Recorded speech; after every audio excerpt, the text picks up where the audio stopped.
பாஜகவின் ஒரிஜினல் வாய்ஸாக எடப்பாடி பழனிசாமி பேசுவதாக முதலமைச்சர் மு.க.ஸ்டாலின் சாடல். எம்ஜிஆர் தொடங்கிய அறநிலைத்துறைக்கு கல்லூரி கூடுதல் கட்டிடத்தை எடப்பாடி பழனிசாமி திறந்து வைத்ததாகவும் பேச்சு. இந்து சமய அறநிலைத்துறை சார்பில் பள்ளி கல்லூரி கட்டக்கூடாதான். இதுக்கு முன்னாடி பாஜகவுக்கு வெறும் டப்பிங் வாய்ஸ் தான் கொடுத்துக்கிட்டு இருந்தார், பேசிக்கிட்டு இருந்தார். இப்போ பாஜக ஒரிஜினல் வாய்ஸாக பேச ஆரம்பிச்சிட்டார்.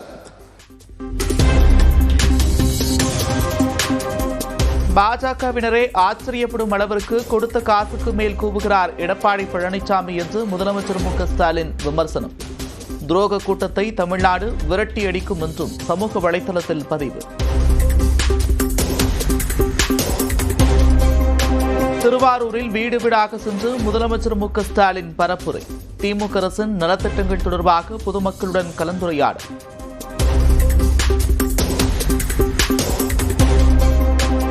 மதுரையில் சொத்து வரி மோசடியில் ஈடுபட்ட திமுக மண்டல குழு தலைவர்களை காப்பாற்றும் முயற்சி என்று எடப்பாடி பழனிசாமி குற்றச்சாட்டு. ராஜினாமா செய்ய முதலமைச்சர் உத்தரவிட்டது தொடர்பாக விமர்சனம். அறநிலையத்துறை சார்பில் கட்டப்பட்ட கல்லூரிகளின் கூடுதல் கட்டடங்களை ஜெயலலிதா, எடப்பாடி பழனிசாமி ஆகியோர் திறந்து வைத்ததாக அமைச்சர் சேகர்பாபு பேட்டி. பாஜக என்ற மலைப்பாம்பு விழுங்கும் சங்கிகளின் கூட்டமாக அதிமுக மாறி வருவதாகவும் விமர்சனம். பாரதிய ஜனதா என்ற மலைப்பாம்பு விழுங்கிக் கொண்டிருக்கின்ற சங்கிகள் கூட்டமாக அதிமுக மாறிக்கொண்டே இருக்கின்றது. காலத்தால் அந்த கட்சி கரைந்துவிடும்.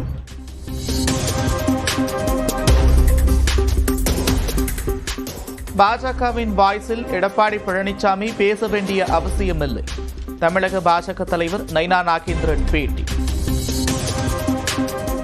மாண்புமிகு முன்னாள் முதலமைச்சர் அண்ணன் பழனிசாமி அவர்கள் பேச வேண்டிய கருத்தை தான் பேசியிருக்காங்க. இதில் பாரதிய ஜனதா கட்சியினுடைய கூட்டணி தோழமையில் நாங்கள் இருக்கோம். இதில் அவருக்கு டம்மி வாய்ஸாக இருக்க வேண்டிய அவசியம் ஒன்றும் இல்லை. பாஜக RSS எழுதி கொடுத்ததை எடப்பாடி பழனிசாமி வாசிக்கிறார். சங்கிகளின் கட்சியாக அதிமுக மாறிவிட்டதாகவும் தமிழக காங்கிரஸ் கமிட்டியின் தலைவர் செல்வ பெருந்தகை குற்றச்சாட்டு. அது எப்படி திராவிட கட்சியெல்லாம் மலையேறி ரொம்ப நாள் ஆகி போச்சு. அது திராவிட கட்சியே கிடையாது, சங்கிகளுடைய கட்சி ஆயிடுச்சு.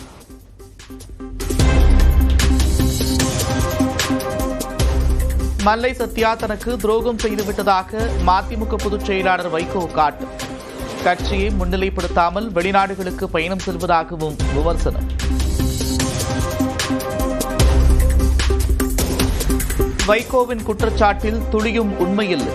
இப்படி ஒரு பழியை சுமத்துவார் என்று எதிர்பார்க்கவில்லை என்று மல்லை சத்யா நியூஸ் 18க்கு தகவல்.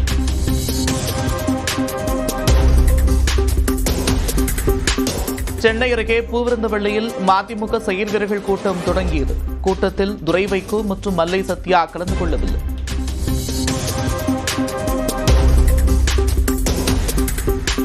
தனது பேச்சை கேட்காத யாரும் தனது பெயரை பயன்படுத்தக்கூடாது என்று பாமக நிறுவனர் ராமதாஸ் பேச்சு. தனது பெயரை இன்ஷியலாக மட்டும் பயன்படுத்திக் கொள்ளலாம் என்றும் கும்பகோணத்தில் நடைபெற்ற பொதுக்குழு கூட்டத்தில் அன்புமணிக்கு அறிவுரை. என் பேரை யாரும் போடக்கூடாது. இனிஷியல் வேணும்னா போட்டுக்கலாம், இனிஷியலாக போட்டுக்கலாம், ஆனால் என் பேரை போடக்கூடாது. பாமக தலைவராக அன்புமணியின் பதவிக்காலம் முடிந்துவிட்டதாக தேர்தல் ஆணையத்திற்கு ராமதாஸ் கடிதம். கட்சி விதிகளின்படி தாமே தலைவர் என்று குறிப்பிட்டுள்ள ராமதாஸ்.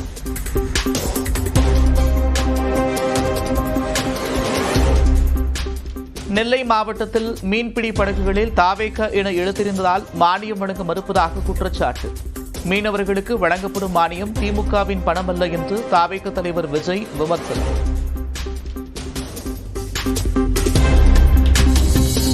மதுரை வீராதனூரில் மேய்ச்சல் நிலம் எங்கள் உரிமை என்ற தலைப்பில் சீமான் தலைமையில் மாநாடு. நாம் தமிழர் கட்சி நடத்தும் மாநாட்டிற்காக 1000க்கும் மேற்பட்ட நாட்டு மாடுகள் மற்றும் ஆடுகள் மாநாட்டு திடலில் அடைப்பு.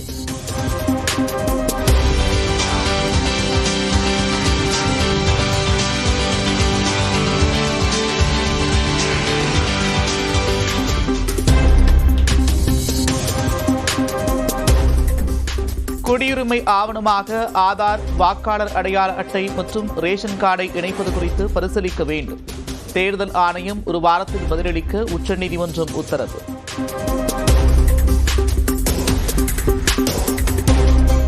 ஆதாரை பல அமைப்புகள் ஏற்கும்போது தேர்தல் ஆணையம் மட்டும் ஏற்க மறுப்பது ஏன் என்று உச்சநீதிமன்றம் தரமாறி கேள்வி.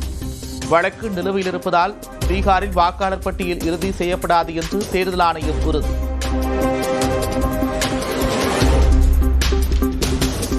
பீகாரை தொடர்ந்து நாடு முழுவதும் சிறப்பு தீவிர வாக்காளர் பட்டியல் திருத்தம் நடைபெறும் என்று தேர்தல் ஆணையம் அறிவிப்பு. ஆதாரை குடியுரிமை ஆவணமாக ஏற்க முடியாது என்று உச்சநீதிமன்றத்தில் விளக்கம்.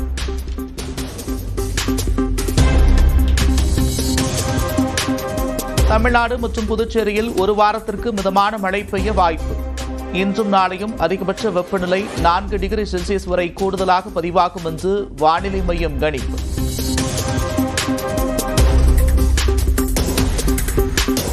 காரைக்கால் அம்மையார் கோவிலில் மாங்கனி திருவிழா.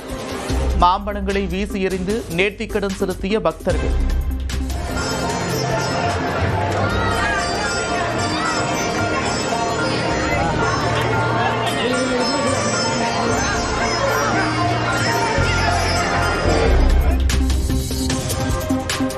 திருவாரூர் அருகே ஆபத்தை உணராமல் பேருந்தில் தொங்கியபடி பயணம் செய்த மாணவர்கள்.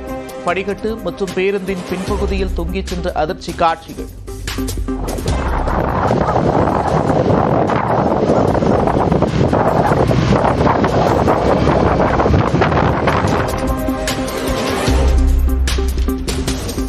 கன்னியாகுமரி மாவட்டம் அருமனை சுற்றுவட்டார பகுதிகளில் பல கோடி ரூபாய் பணம் மற்றும் நகைகளை பெற்று மோசடி. புதுக்கோட்டை மாவட்டத்தில் பதுங்கியிருந்த குடும்பத்தினரை பிடிக்க முயலும்போது கத்தியை காட்டி மிரட்டியதால் அதிர்ச்சி.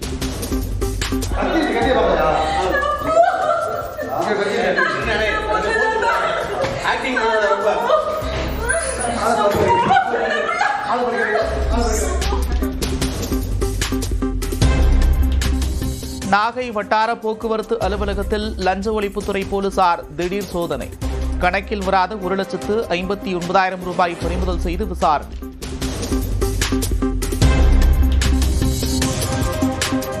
நீதிமன்ற அவமதிப்பு வழக்கில் நேரில் ஆஜராகி மன்னிப்பு கோரினார் சென்னை மாநகராட்சி ஆணையர் குமரகுருபரன். 1,00,000 ரூபாய் அபராதத்தை திரும்பப் பெற்றது சென்னை உயர்நீதிமன்றம்.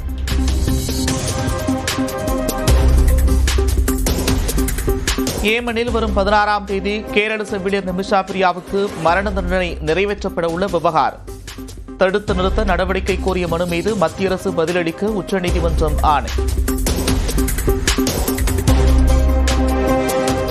மூத்த மகளுக்கு தற்போதைக்கு பதவி வழங்கவில்லை என்று ராமதாஸ் விளக்கம். போக போக தெரியும் என்றும் பதில். இப்ப அவங்களுக்கு முக்கிய பதவி என்ன கொடுக்கப்படுதுங்களா ஐயா? அவங்களுக்கு ஒன்றும் இல்லை, இப்போ ஒன்றும் இல்லை, தற்சமயம் இல்லை. போக போக தெரியும்.